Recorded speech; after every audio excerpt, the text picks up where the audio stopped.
Sahabat RPK yang dikasihi Tuhan dimanapun Anda berada.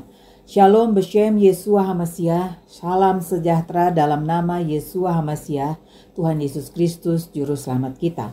Selamat mengikuti siaran Tekiyah, Talaah Kata Ibrani Alkitabiah bersama Gembala Benyamin Obadiah, Ketua GKMI, Gereja Kehilat Mesianik Indonesia.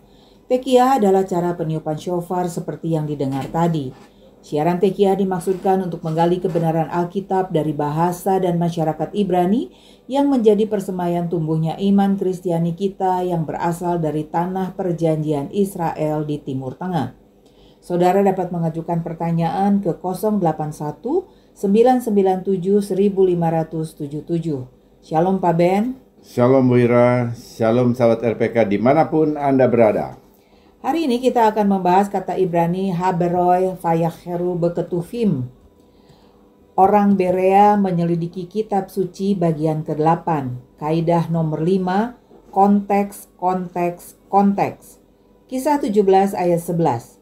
Orang-orang Yahudi di kota Berea lebih baik hatinya daripada orang-orang Yahudi di Tesalonika, karena mereka menerima firman itu dengan segala kerelaan hati, dan setiap hari mereka menyelidiki kitab suci untuk mengetahui apakah semuanya itu benar demikian.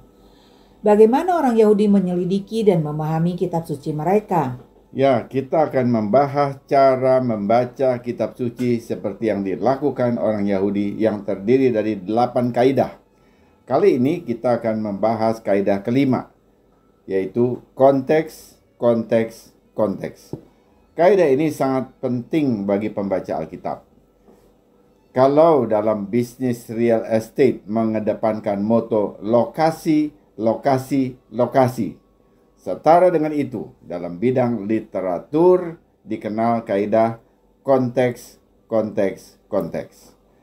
Salah tafsir terhadap ayat-ayat Alkitab seringkali terjadi akibat kegagalan mengenali atau memahami konteks yang sebenarnya.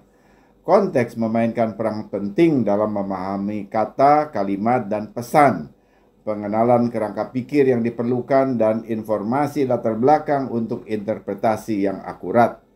Dengan memahami konteks, kita memperoleh wawasan tentang maksud, emosi, keyakinan, dan tujuan pembicara atau penulis, sehingga memungkinkan kita memahami makna yang dimaksudkan dengan menghindari salah tafsir.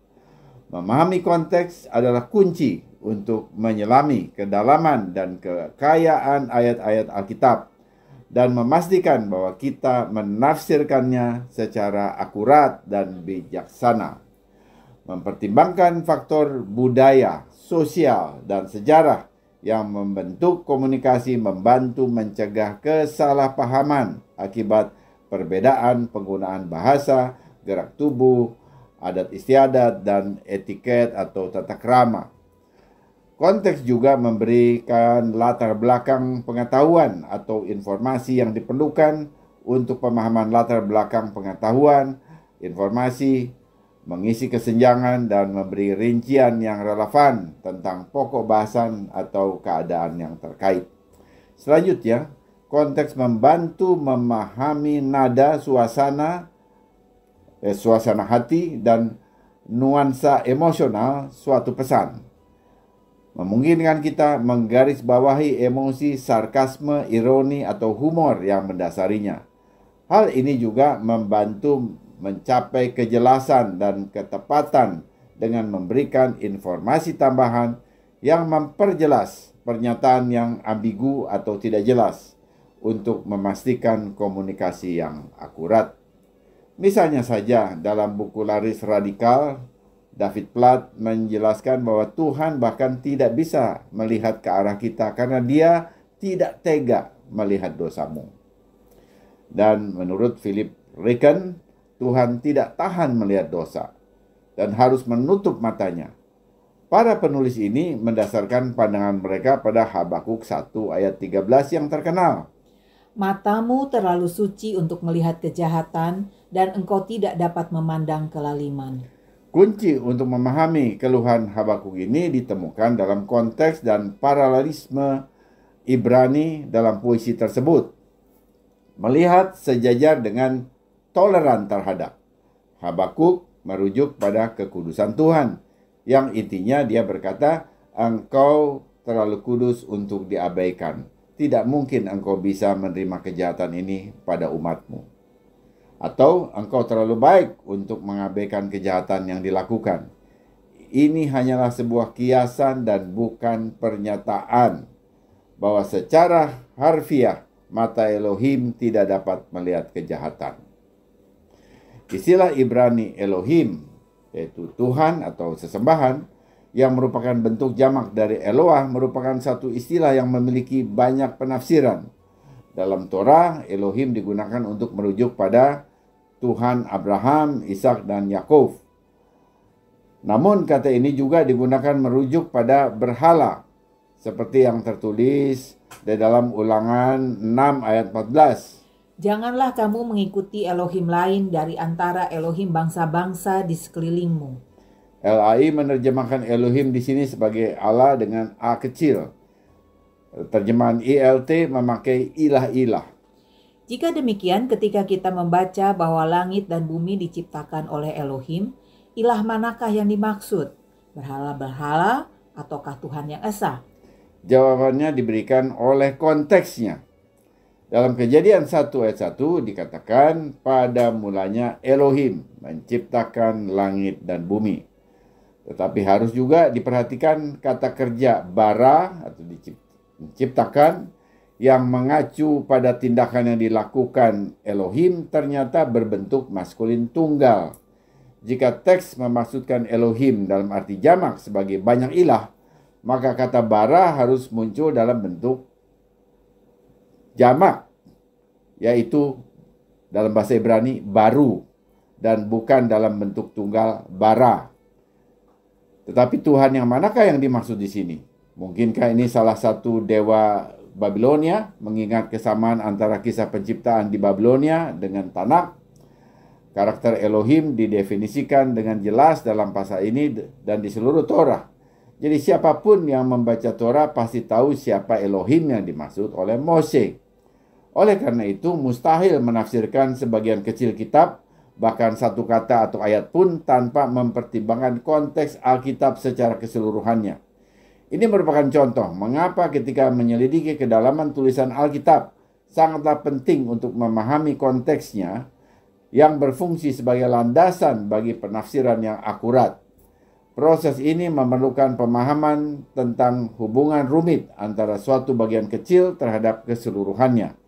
Prinsip ini menekankan pentingnya penafsiran bagian-bagian individual selaras dengan keseluruhan kitab, dan sebaliknya, memahami kitab berdasarkan segmen-segmen individualnya. Jika disejajarkan dengan dunia sinematik, kita dapat mempertimbangkan proses memahami sebuah film. Film adalah permadani kompleks dari adegan-adegan individual yang dijalin bersama untuk mengisahkan sebuah cerita yang runtut. Untuk memahami adegan tertentu secara penuh, seseorang perlu menonton keseluruhan film, dan seringkali lebih dari satu kali. Sebuah adegan yang dilihat secara terpisah mungkin menarik, namun pentingnya dan makna sepenuhnya hanya terlihat dalam konteks keseluruhan film. Demikian pula ketika kita menyelami teks-teks Alkitab yang kaya, kita harus waspada terhadap godaan untuk berfokus pada sebuah ayat saja. Ini merupakan jebakan umum dalam hermeneutik Alkitab. Saat sebuah ayat dapat dicopot dari narasi di sekitarnya dan diperiksa atau dipahami, ditafsir secara terpisah tanpa menghiraukan konteksnya. Harus diingat, sebuah ayat tidak pernah berdiri sendiri. Perhatikan paruh pertama Galatia 3 ayat 28. Tidak ada lagi orang Yahudi atau orang Yunani. Di luar konteks, pesan Paulus dalam surat Galatia sepertinya memberi kesan bahwa tidak ada lagi perbedaan antara orang Yahudi dan orang bukan Yahudi. Sekarang mari kita membacanya lagi dalam konteksnya. Galatia 3 ayat 28-29, dalam hal ini tidak ada orang Yahudi atau orang Yunani, tidak ada hamba atau yang orang merdeka, tidak ada laki-laki atau perempuan, karena kamu semua adalah satu dalam Mesias Yeshua, Kristus Yesus. Dan jikalau kamu adalah milik Mesias Kristus, maka kamu juga adalah keturunan Abraham dan berhak menerima janji Elohim. Jelas sekali, Paulus tidak membicarakan penghapusan segala perbedaan antara sesama manusia. Sebaliknya, ia menekankan bahwa semua orang diundang untuk bergabung dengan keluarga Elohim melalui iman kepada Kristus Yesus, Yeshua Mashiach, tanpa memandang asal-usul, status, atau jenis kelamin mereka. Pesan ini sangat penting dalam masyarakat yang mengizinkan hanya laki-laki Yahudi yang diperbolehkan memasuki beberapa bagian bait suci. Oleh Mesias, perpecahan dan permusuhan antara Yahudi dan non-Yahudi telah dihapus, dan akses kepada Adonai Elohim melalui anugerah terbuka bagi semua orang, apapun latar belakang mereka. Namun penting dicatat bahwa hal ini tidak berarti bahwa semua perbedaan dan peran masing-masing golongan dihilangkan. Rav Shaul Paulus sendiri mengakui pentingnya perbedaan ini di bagian lain tulisannya. Misalnya, ia mengakui bahwa Injil Besorah pertama-tama ditujukan kepada orang Yahudi, sesudah itu kepada orang Yunani.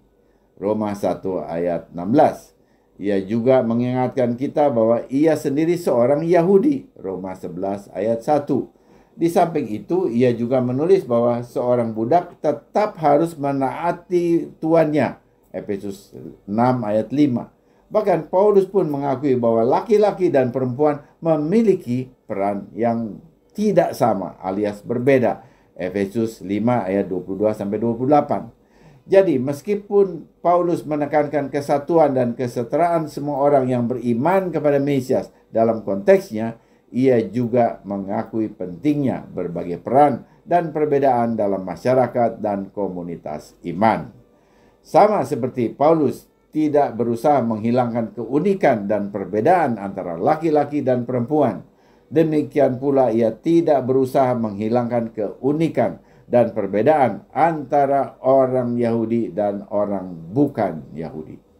Contoh lain yang menunjukkan pentingnya konteks ketika membaca Alkitab dapat ditemukan dalam pernyataan Paulus dalam Filipi 4 ayat 13. Segala perkara dapat kutanggung di dalam Dia yang menguatkan aku. Tanpa konteks, orang mungkin menafsirkan ini bahwa melalui iman seseorang dapat mencapai prestasi luar biasa seperti manusia super. Penafsiran seperti itu meskipun menarik, namun itu dapat memberi makna yang lain. Paulus menulis surat ini saat ia dipenjara. Kebebasan fisiknya diambil daripadanya. Meskipun kondisinya sangat buruk, ia mengucapkan terima kasih kepada gereja jemaat di Filipi atas dukungan mereka setelah penangkapannya. Jadi ketika Paulus mengatakan aku dapat melakukan segalanya, dia tidak mengklaim kemampuan sebagai manusia super. Sebaliknya, dia menyatakan ketangguhan dan ketekunan kemampuannya untuk menanggung kesulitan dan tekanan. Ia tetap setia bahkan dalam keadaan yang paling suram sekalipun. Contoh berikutnya dari Yehezkiel 36 ayat 25. Aku akan mencurahkan kepadamu air jernih yang akan mentahirkan kamu dari segala kenajisanmu, dan dari semua berhala-berhalamu aku akan mentahirkan kamu.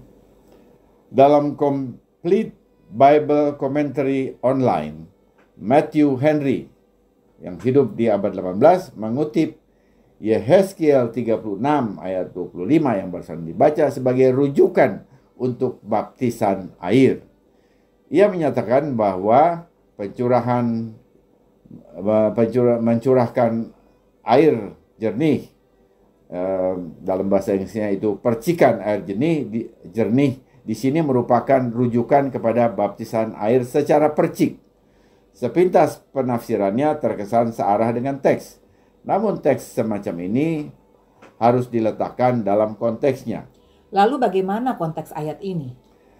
Kitab Nabi-Nabi tidak terlepas dari Torah Mose yang menulis tentang proses pentahiran orang yang tidak bersih secara ritual yang disebut tamei. Kitab Bilangan 19 ayat 10-13 menegaskan bahwa orang yang terkena mayat menjadi tidak bersih atau tamei. Ia harus diperciki air abu lembu merah agar ia menjadi tahir sehingga dapat memasuki kemah suci. Dan di sini sama sekali bukan mikveh yang diterjemahkan sebagai baptisan air. Jadi konteks biblikal ayat Yehezkiel 36 ayat 25 tidak ada hubungannya dengan baptisan air secara percik. Contoh ini menggambarkan bahaya dekontekstualisasi dan pentingnya memahami narasi yang lebih luas ketika kita menafsirkan ayat-ayat tersebut. Jika tidak, hal ini dapat berdampak negatif kepada teologi dan pemahaman kita tentang sifat Tuhan. Ketika kita membaca teks Alkitab, kita harus selalu ingat bahwa itu adalah bagian dari konteks narasi yang lebih besar. Setiap ayat berkontribusi pada keseluruhan pesan atau tema kitab yang bersangkutan. Dengan memahami hubungan ini akan membantu untuk mencegah penekanan yang berlebihan atau salah tafsir. Untuk mendapatkan konteks yang lebih luas, bagaimana mengidentifikasi tema atau pesan sentral dari sebuah kitab dalam Alkitab? Sama seperti film, sebagian besar kitab mengikuti struktur 3 bagian, yaitu pendahuluan, isi, dan kesimpulan. Masing-masing bagian ini memainkan peran penting dalam narasi dan berkontribusi terhadap keseluruhan tema atau pesan. Dalam pendahuluan, panggung diatur untuk pengungkapan narasi. Tokoh utama diperkenalkan, tema sentral ditetapkan, dan konflik utama diperkenalkan. Konflik ini menggerakkan narasi dan mendorong mengalirnya cerita. Kita ambil kitab pertama Torah, kitab Kejadian. Terlepas dari beberapa pandangan modern, pesan utamanya, Mose tidak menulis permulaan kitab Kejadian dengan maksud untuk digunakan sebagai penjelasan teknis ilmiah tentang bagaimana dunia terbentuk. Namun, ada sebagian ilmuwan melihatnya sebagai memberi petunjuk teknis. Dan itu merupakan satu bentuk tafsir. Selanjutnya, 11 pasal pertama kitab Kejadian berfungsi sebagai pengantar narasi yang lebih luas. Pasal-pasal ini menjabarkan tema-tema sentral kitab ini. Ada berkah, ada benih, dan kemudian menaklukkan tanah. Tema-tema ini yang diperkenalkan sejak awal berjalan seperti benang merah sepanjang sisa teks, membentuk narasi dan memberi informasi kepada kita untuk memahami peristiwa-peristiwa berikutnya. Pada saat yang sama, pendahuluan juga mengungkapkan konflik utama yang mendorong narasi tersebut. Dalam kasus Kejadian, konflik ini dimulai dengan kejatuhan Adam dan Hawa. Keputusan mereka untuk memakan buah terlarang mengganggu keharmonisan ciptaan, mengubah berkah menjadi kutuk yang berakibat memicu perjuangan hidup umat manusia. Tindakan ini tidak hanya berdampak pada hubungan mereka dengan Tuhan, tapi juga mengganggu hubungan antar sesama manusia dan hubungan mereka dengan tanah atau alam. Sebagai ganti berkat, tanah dikutuk dan dipenuhi duri dan rumput duri. Kejadian 3 ayat 18. Sukacita menjadi orang tua menjadi pengalaman yang menyakitkan ketika Tuhan berkata kepada Hawa, dalam kesakitan kamu akan melahirkan anak. Kejadian 3 ayat 16. Kemampuan untuk menaklukkan dan berkembang di bumi digantikan dengan pengasingan yang secara dramatis ditunjukkan dengan pengusiran Adam dan Hawa dari Taman Eden. Kehidupan kekal digantikan oleh kefanaan. Bahkan di sini, di luar konteks, kita mungkin salah menganggap pengusiran Adam dan Hawa sebagai kemarahan dan kekecewaan Tuhan, seperti seorang istri yang mengusir suaminya dari rumah dan ingin menceraikannya. Namun dengan konteks yang tepat, kita memahami alasan mengapa pasangan manusia pertama ini diusir dari Taman Eden dalam Kejadian 3 ayat 22. Sesungguhnya manusia itu kini telah menjadi seperti salah satu dari kita, tahu tentang yang baik dan yang jahat. Maka sekarang, jangan sampai ia mengulurkan tangannya dan mengambil juga dari pohon kehidupan itu dan memakannya, sehingga ia hidup untuk selama-lamanya. Alasan yang diberikan dalam teks tidak ada hubungannya dengan kemarahan Tuhan. Faktanya, sesuai dengan konteks, Tuhan mengikuti Adam dan Hawa keluar dari taman serta memiliki hubungan yang jelas dengan mereka seperti yang tertulis di pasal berikutnya. Setelah pendahuluan, narasi berpindah kepada badan teks yang menggali tema dan konflik tersebut secara lebih mendalam. Badan teks adalah tempat sebagian besar tindakan terjadi. Di sini karakter dikembangkan, konflik meningkat, dan tema diperluas. Dalam Torah, panggilan Abraham dalam Kejadian 12 menandai peralihan dari pendahuluan ke isi teks. Mulai saat ini narasinya berfokus pada perjalanan bangsa Israel, umat pilihan Tuhan, dan perjuangan mereka memenuhi janji Tuhan untuk menjadi bangsa yang besar, memiliki tanah perjanjian, dan menjadi berkat bagi semua bangsa. Perjalanan ini penuh dengan tantangan ketika bangsa Israel bergumul dengan iman, ketaatan, dan identitas mereka sebagai umat pilihan Tuhan. Terakhir, kesimpulan. Mengakhiri narasi menawarkan penyelesaian terhadap konflik-konflik yang diperkenalkan di awal dan diperluas dalam isi teks. Kesimpulannya seringkali mencerminkan tema yang diperkenalkan di awal, sehingga membuat narasi menjadi utuh dan memperkuat pesan utama teks. Sebagai contoh, dalam Ulangan 34, Mose mendapatkan visi tentang Israel yang subur dan bertambah banyak setelah menaklukkan tanah perjanjian. Kesimpulan ini tidak hanya menggemakan tema yang diperkenalkan dalam kitab Kejadian, tapi juga memberi visi masa depan yang penuh harapan, memperkuat janji yang diberikan Elohim kepada Abraham dan keturunannya. Struktur naratif ini, yaitu pendahuluan, isi, dan kesimpulan, tidak hanya menjadi kerangka kerja untuk memahami alur naratif sebuah kitab dalam Alkitab, namun juga menggarisbawahi pentingnya menafsirkan bagian-bagian individual dalam terang keseluruhan kitab. Setiap ayat, pasal, atau bagian berkontribusi terhadap keseluruhan narasi dan harus dipahami dalam konteks tersebut. Dengan menerapkan prinsip konteks dalam penafsiran Alkitab, kita tidak hanya meningkatkan pemahaman kita terhadap teks-teks suci ini, namun juga memperdalam apresiasi kita terhadap kekayaan dan kompleksitas tradisi Alkitab. Alkitab lebih dari sekedar kumpulan buku individual. Ini adalah narasi terpadu yang menceritakan kisah hubungan Tuhan dengan umat manusia, menawarkan kebijaksanaan dan bimbingan abadi bagi kehidupan kita. Semoga siaran ini memberkati saudara. Informasi bagi saudara, siaran Tekiah dapat didengar ulang pada YouTube kanal Kehilat Mesianik _Tekiah. Kunjungi dan subscribe kanal Kehilat Mesianik di YouTube untuk mengikutinya. Kita terus doakan perdamaian di Timur Tengah dan mujizat Tuhan untuk pembebasan lebih dari 100 warga Israel yang masih disandera teroris Hamas.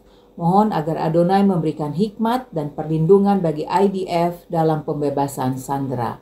Sesudah narasi ini kita akan mendengar sebuah lagu Avinu Sheba Shamaim, doa Bapa kami dalam bahasa Ibrani oleh penyanyi Yahudi Mesianik Yosua Aron. Bapa kami, Raja kami, dikuduskanlah namamu, datanglah kerajaanmu, jadilah kehendakmu di bumi seperti di surga. Amin.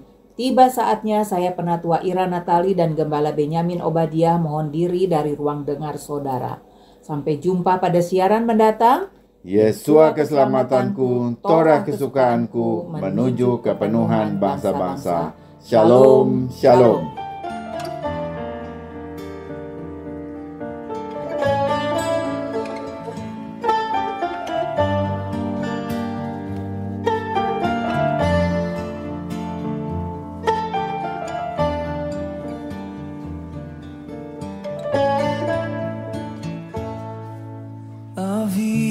אבינו שבשמיים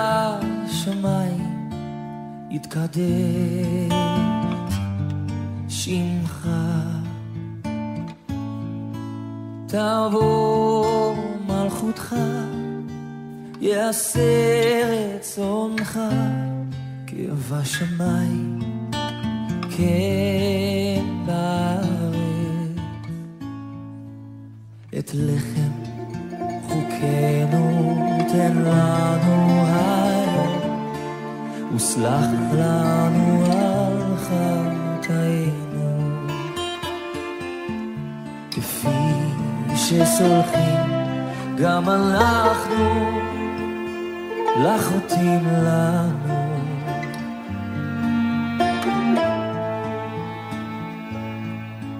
אבינו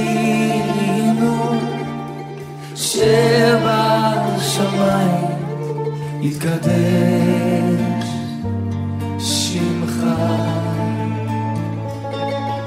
תבוא מלכותך, יעשה רצונך כבשמיים כן בארץ. את לחם חוקנו תן לנו היום, וסלח לנו על חטאינו, כפי שסולחים גם אנחנו לחוטאים לנו.